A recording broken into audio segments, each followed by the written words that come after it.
Welcome to a new episode. My name is Raven, if you haven't been here before. Welcome to Walking the Shadow Path. I first off want to say that sorry if you hear both yelling and or car honking outside. I feel like I couldn't edit it out because it's so freaking cute. Our neighbor, their daughters graduated, so they have like a big sign on the lawn and they're all sitting out there, and then people keep driving by to like celebrate and honk and social distance, and it's just really lovely to see. So if that happens, that's why. But other than that, I come to you heavy-hearted today. You know, I had a really lovely morning. Cole and I, my partner, and I have been trying to hold this tradition of like once a week going and getting coffee in the morning and going like out to get coffee since we're both vaccinated now. That's something that we used to do all the time. We used to go and get coffee all the time and sit and get tons of work done. Like, coffee shops are magical for that for some reason. Like, maybe it's because I'm a projector in human design and I thrive off of like other people's energy. Like, even just being around them, I just love the anonymity. It's not even anonymity, but like the impersonal kinetic energy of a coffee shop. It's just the best. So we've been trying to get back into that habit of just going, and like I bring knitting. We're not like going hardcore like we used to where we'd each bring like business stuff. But I bring knitting or cold draws, or we just sit and chat. And it's like a lovely time, and it's always really restorative, both to like us individually, and it's also just a great time for us to connect as partners. So it's been really nice. But as we were talking today, like a topic came up about my friend, the one that I mentioned previously. We had briefly reconnected, just like very shallowly recently. For full context, this is a friend that I was best friend, like super close to, best man at my wedding, a lot. Like, we were emotionally connected. And we broke up at the beginning, we broke up, I think it was like November of last year. And we recently started reconnecting just, shallowly as friends to see kind of what that would look like. And 2 days ago, he kind of reached out and said some things that just crossed boundaries, I guess. Crossed boundaries in terms of my energy, in terms of what felt like using me for things. It just was bad. It was a bad situation. But this podcast is not about that. But I was talking about that with my partner, and just had a moment of sitting back and being like, do you ever just like think about your life now and wonder how the fuck you got here?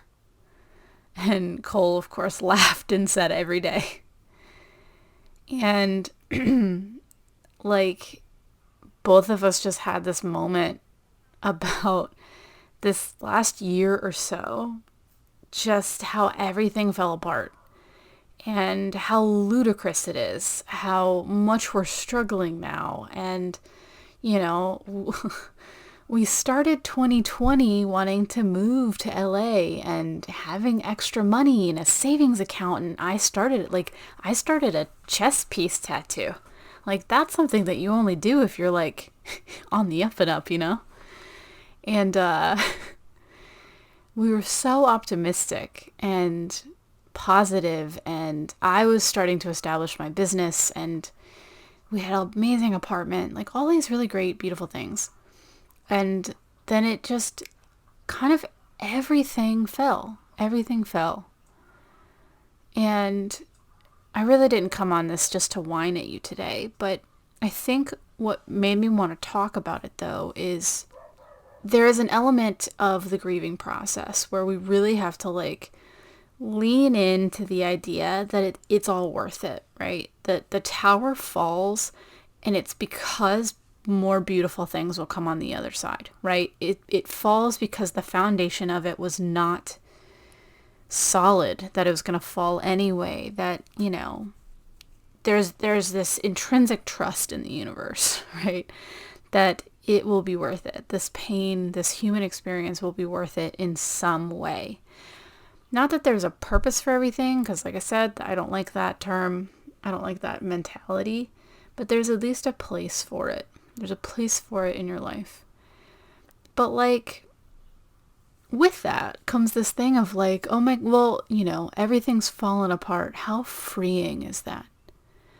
I now get the beautiful chance to start over, to try and to realign and to aim my sights in the direction that I want, right? There's very much dialogue around this about the breakdown, right? That like, this is your chance to live a new life. And it's my reaction, my gut reaction to that kind of statement isn't, oh, well, I love my old life. It's that like, I don't feel that optimism yet. Like, the things I'm doing right now are things that I had planned before my world went to shit, right? Like, business ideas that I've had and I've worked on, it's not that they were bad at all. So like, I feel really compelled to do them now. And it's like, no, I will continue on this train as opposed to like starting completely fresh. And mostly just, I wanted to speak to that of like, I do not have a single fiber in my body right now that looks forward into my future or who thinks about my future and feels free. I feel curious. And honestly, that might be the thing keeping me alive and going right now, is that curiosity.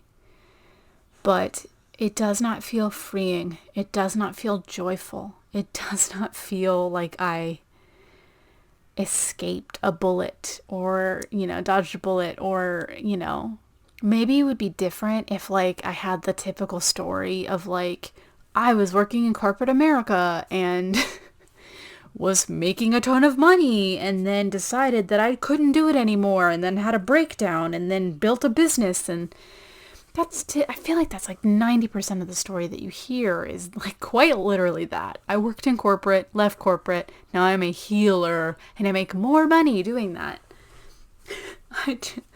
I was not that. I did not have that circumstance. I was, the same person that I am now. I just had a little bit more faith in life, And so, I'm not going to wrap this up in a bow because grief cannot be wrapped up in a bow. But I at least can speak about it.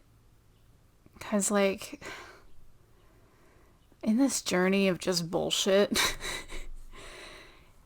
sometimes there's no hope. And sometimes really all it is curious. Sometimes for me, I keep going, 1, out of habit and laziness, and 2, because I can't wait to see the tattoos that Raven in 10 years has. Like, I know that's so trivial, but like, I can't wait to see what they are. I'm gonna look so cool. Because like, I'm probably gonna be like covered. And I'm going to look like a total badass. And 100% I'm going to be riding a motorcycle. I wanted to actually get a motorcycle license for this past birthday. But that just didn't happen because life. TM. I guess it's just really, if I were to speak to myself, like from the future, it would be, it's okay. I would say it's okay that you don't feel set free by this tower falling. There's a reason that the star comes after the tower in tarot and not the magician, Oh my God, could you imagine? Tower falls down and you're like, I'm alive, I'm ready, I'm doing things. No. There's a reason the star is there, because you will be laying on the ground for a long time, wondering why it fell. And it'll take a long time to process that grief. And I'm only just now not being swallowed by it, which that feels like freedom. The fact that I can hold like a coherent thought in my head is like, total bonus, Yeah, if I were to talk to myself as like future self, or if I were to like talk to myself, I don't know, whatever. The thing that I would need to hear is like, you do not need to be optimistic right now. You do not need to feel free. You just need to feel curious and have enough energy to take that next step towards what makes you feel good. Eventually that'll wrap in. Eventually it'll take you to beautiful things. Or maybe not beautiful things, maybe more towers, but it'll take you somewhere. And that's really what I need to hear.